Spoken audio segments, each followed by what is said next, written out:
మందిరానికి వచ్చిన ప్రతి బిడ్డ ఏదో ఒక పనిలో పాలిభాగస్తులా ఉంది. ఏదో ఒక పనిలో.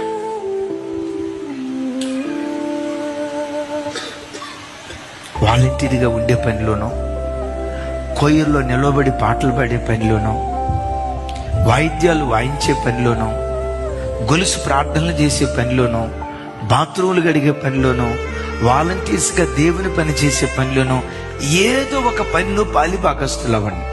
నాకు ఈ మాట చెప్పడం చాలా ఇష్టం. ఏంటో తెలుసా?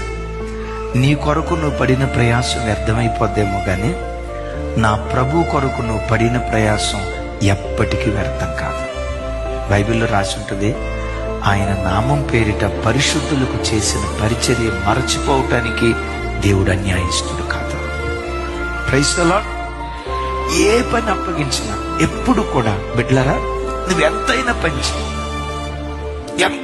చేయి, ఎంత పని చేసినా ఇంత కూడా గుర్తింపు కోరుకోవద్దు. గుర్తింపు నువ్వు కోరుకున్నావా? మనుషులు నిన్ను పొగుడుట నీకు శ్రమ అంటాడు. మనుషులు పొగడ్త కొరకు ఏమీ చేయొద్దు. నేను ఇంత కష్టపడ్డా, నన్ను ఎవరు గుర్తించలా. నో. మనుషులు గుర్తించి ఇజ్రాయేలు షహబాష్ అని అన్నాను అనుకోండి, ఇజ్రాయేలుకు రావాల్సిన ప్రతిఫలం అంతా